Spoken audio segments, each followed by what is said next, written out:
Shower time, Adderall, a glass of whiskey, and diesel jeans. Fuck me, man.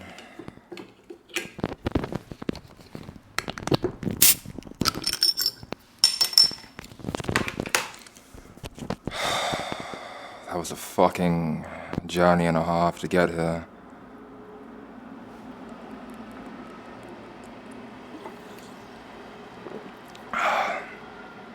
Just got into my hotel room in Dusseldorf. I had in my mind today, and I think I mentioned it in the previous recording, that I thought today was just going to be just chill as fuck. Wake up late, leave late, just a casual 2 hour ride down to the main road, take it to an even mainer road, and then ride that road all the way to Dusseldorf. But sorry, I'm so dehydrated. I need to have some more water.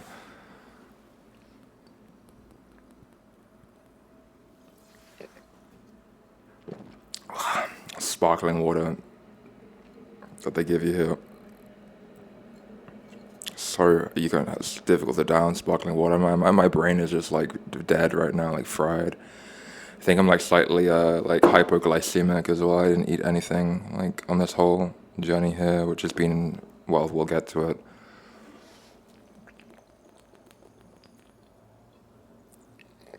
But I wanted to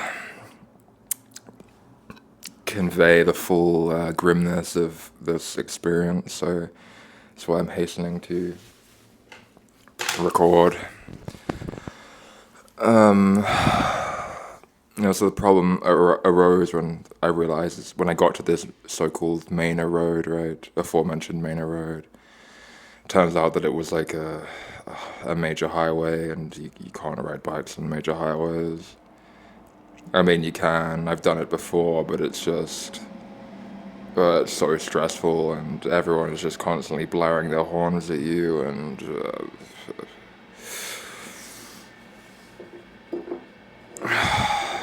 so yeah. Then I basically had to then begin the nightmare of navigating all of these different back roads, like the convoluted as fuck route through this sort of like just industrial areas that eventually became the outskirts of Dusseldorf, and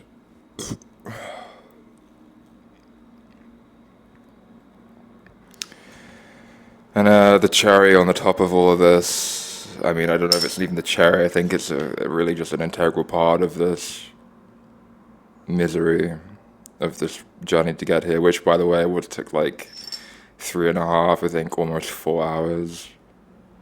Yeah, maybe 4.5 hours. It's half 6 now, so I left at like 2 or something. I don't even know. Maybe even half 1, like 1:30. And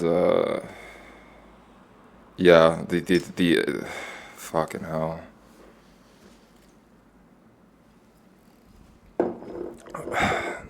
The integral part, I think, the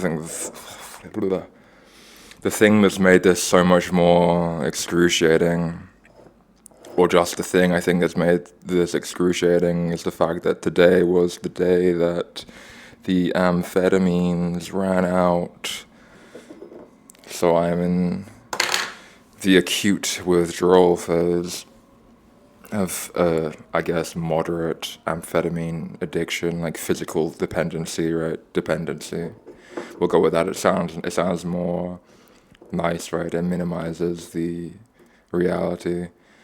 Perhaps, I don't know.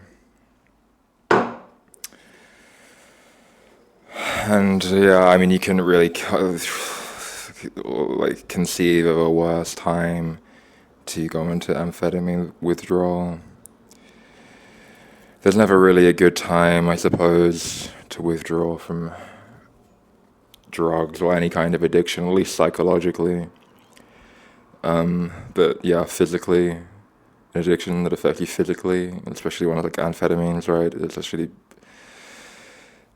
see the thing is, it's like with a lot with the majority of other drugs, right? Like your vitality and stuff is going to increase.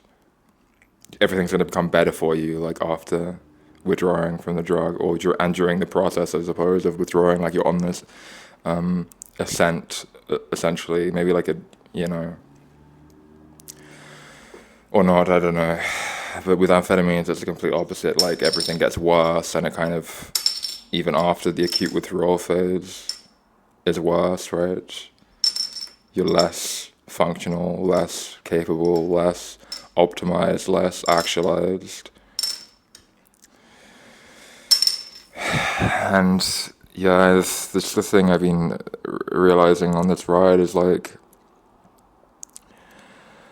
of course, yeah, I'm in the acute withdrawal phase at the moment, so it's like an amplified version of myself minus the influence of amphetamines.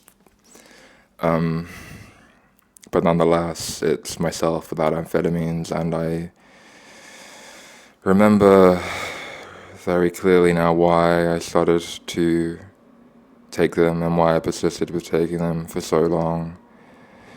And that's just because it's just kind of a nightmare, really, just being myself without them. Just the irritation, the frustration, the numbness, the lack of interest, lack of motivation, the lethargy, the suicidality. So much of this ride, I was just like a mantra in my head, the thought looping round and round. I want to die, I want to die, I want to die, I want to die, I want this to end, I want this to end, I want this to end, I can't do this, I can't do this. And that was so much of my life before amphetamines. Just incredibly difficult. So difficult, actually.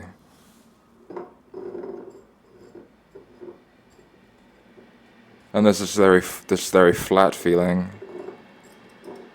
Nothing is engaging. Life is disappointment and nothing is amusing.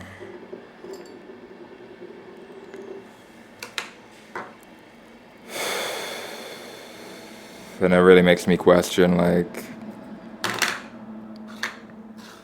I mean, was particularly bad. Tomorrow is going to be also incredibly difficult as well, but physically, and it's even after the acute withdrawal phase, like I realize that things are going to be way more difficult physically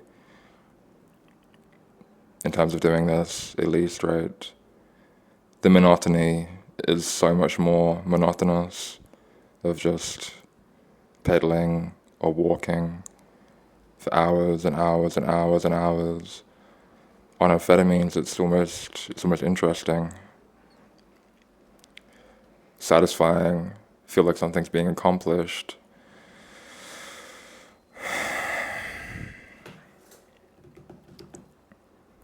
And so I question, how realistic it is that I can push forward with this.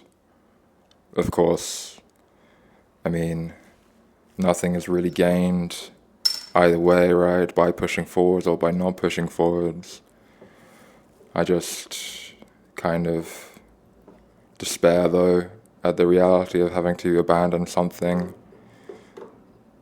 for, the semblance of something for nothing, for a return to what I came from, which was incredibly unsatisfying, it's English.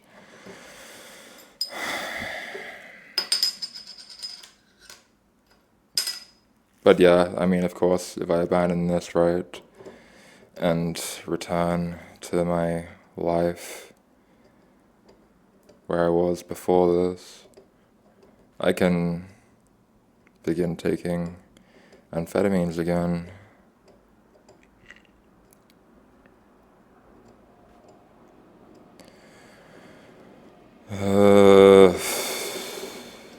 it's the same story. Like every single time I stop taking them because I've tried so many times to quit. Because like everyone has this. Well, not everyone, but so many people have this ideal in their head, right? Like I want to just be me as me, without any crutches, without having to depend on anything external. And so I too have that ideal, less so as time goes on, I think. The more confronted that I am with just the horror, the punitive nature of reality, the less I really care about relying upon any kind of crutch or becoming dependent on things. If I'm going to carry on living, I've got to get some kind of relief from somewhere. I don't think there's really any honor in just raw dogging reality, to be perfectly honest, but nonetheless, I'm still susceptible to this ideal, this way of thinking, and so I try and stop taking them. Maybe I last a day, maybe I last a couple of days, maybe sometimes, last year I've gone months at a time, but they've never been good months. I've always realized very quickly that, why I was taking them, and inevitably I go back to taking them. I think about them the whole time that I'm not taking them, because I feel less of myself. Of course, you could make the case that, of course I'm less of myself because I'm still in post-acute withdrawal, but nah, I remember how I was before taking them, and it's very similar feeling, if not identical.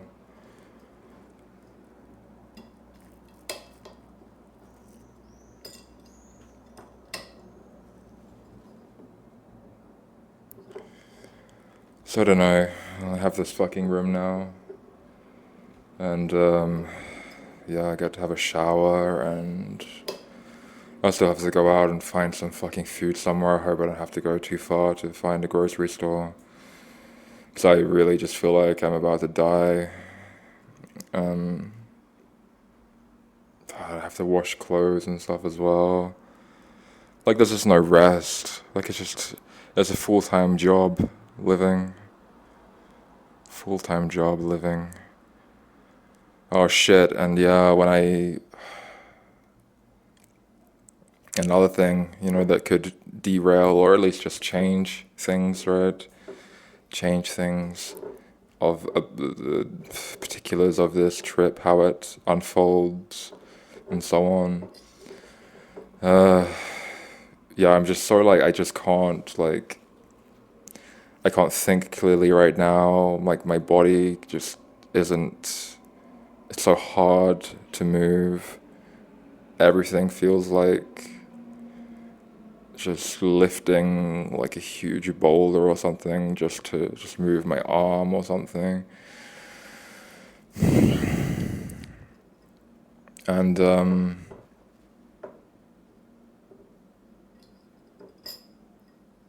to make all this worse as well, I only slept 3 or 4 hours last night. That was because I ate half a bar of chocolate before going to sleep, because it was all I had to eat available to me, and chocolate is cacao is a stimulant, right? So, and it was too much chocolate as well. It was also toxic as well, so I feel sick. I felt sick all day from the chocolate, just nauseous, and a headache, and some feeling like I'm gonna puke. And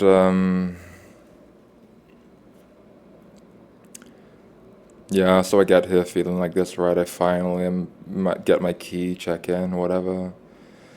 Then I take my bike down to the parking garage, walk it down this steep slope to the gates, but the gates are locked, and then I realize I have to walk all the way back up to the street to unlock the gates with the key fob. So I do that, walk back down, walk into the parking garage, try and find a place to lock up the bike that isn't really a suitable place. So I've just locked it to a ladder that's kind of in one corner in someone's parking space. if they, whoever's ladder that is, they need to use it, then that's just going to cause more fucking problems, whatever. And yeah, like I couldn't get the backpack off the rack. Just it was just not the way that I tied it. Like it's so intricate, and the knots are so tight, and I just couldn't balance it to even attempt to untie it. Just kept falling over. So I just ended up ripping the rack off the bike with the backpack still attached to it, and yeah, I don't even know if it's salvageable now with the damage that I've done to it. Just ripping it off with brute force. We'll find out tomorrow, I guess. Yeah, so I had a rack for a day, right? A 40 euro rack. But whatever. Whatever. It is what it is, you know. So yeah, I mean, it's possible that I'm gonna end up walking again. And yeah, I guess it's just interspersing that with the backpack on my back because I can't be buying another rack. It's just.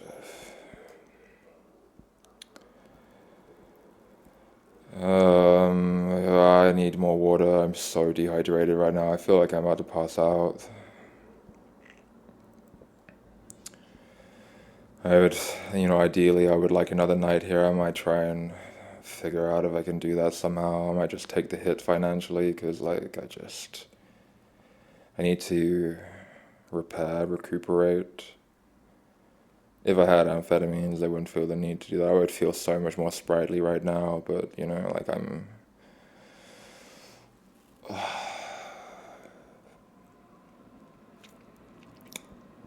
It's hard not to resent the fact that just people, more specifically myself, get thrust into this kind of situation, right? I mean, I take this drug to try and better my situation out of desperation, basically. Because things were just horrible before, like I said.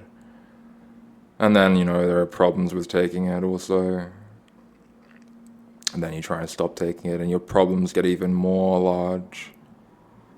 And when things kind of stabilize again, you're not in a good situation, really. Either you're still in a bad situation, so it's like, what bowl of shit do you want to eat from? Different flavors of shit, right?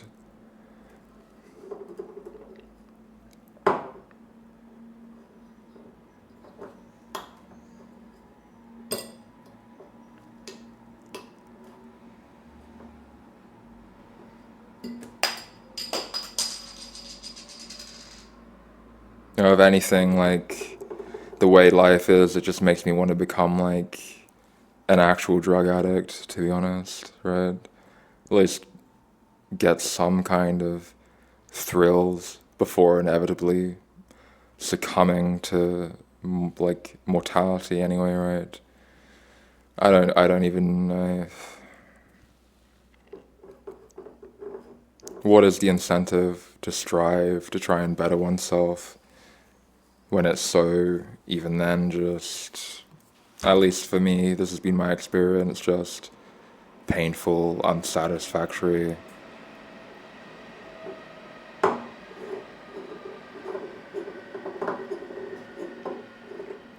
I think it's necessary to have some sort of transcendental beliefs, right, in order to feel fully secure and motivated to act in what's sort of conventionally uh,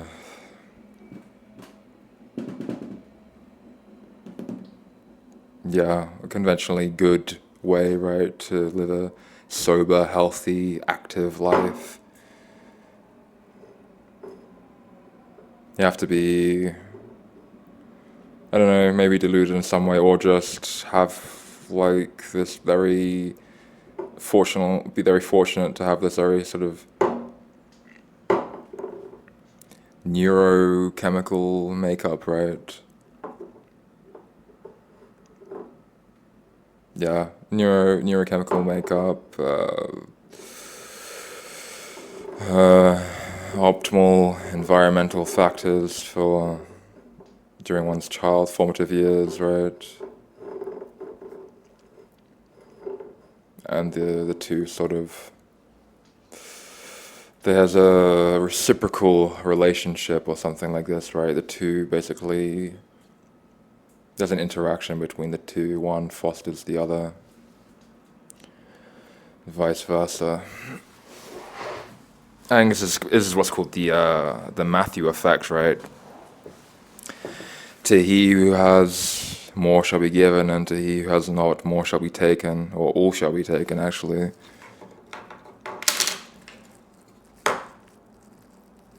Yeah.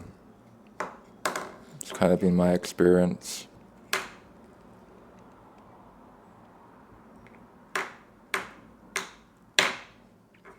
Alright. I'm gonna go and hydrate myself now and hunt down some food and then wash my clothes, and we'll see what happens tomorrow.